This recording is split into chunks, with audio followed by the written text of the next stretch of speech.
media, particularly newspapers, are under threat, not least of all due to the tsunami of social media and the influence and the impact of big tech in our lives. Namibia's media, as you all know, is not exempt, and at the heart of the dilemma is the challenge of creating viable business models which can generate and sustain good journalism, and in the process, hopefully, to win back the public trust. The Mail and Guardian, like most news publishers around the world, and I think I read a global survey which said that print still accounts for 90% of traditional print businesses. Journalism is important right now. It's never ceased to be important.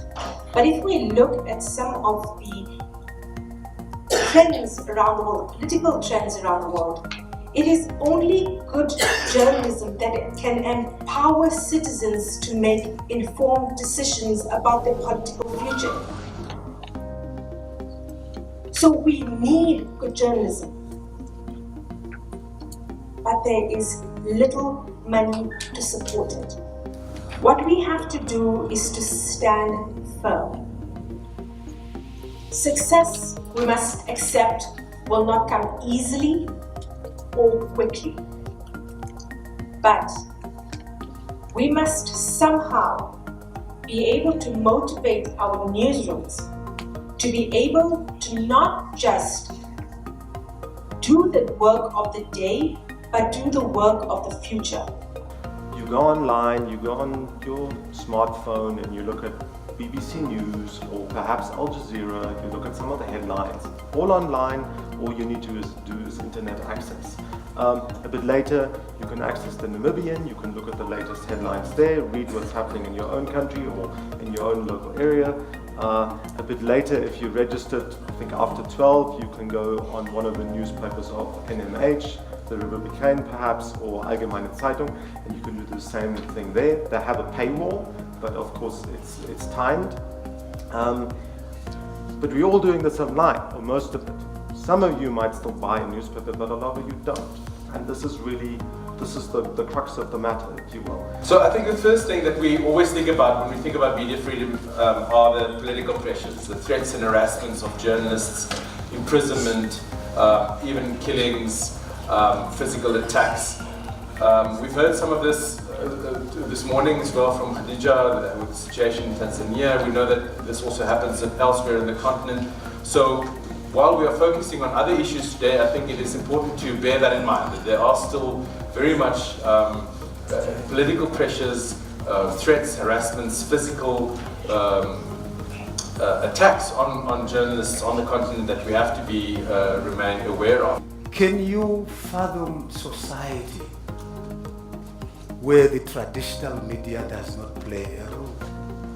I, for one, cannot fathom that.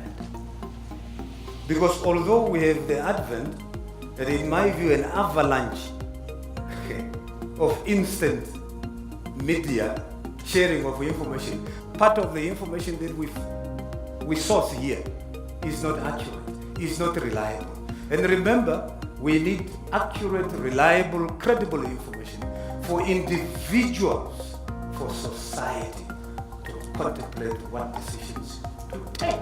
Most of the traditional media like the Namibian and the Republican and all of those newspapers, they are seen as very trustworthy news sources, news medium. So what happened is that people will get some of the information on the social media, and there's a lot of unverified information, and then they will say, no, let's wait for the Namibian, let's wait for the Republican of the NBC where we can get the real story, the truth. Very important that news managers, news editors and editors should put the brake on our journalists, on that FOMO of them, to not rush into a thing unless you've got your facts first. Investigative journalism remains the most expensive kind of journalism that we do.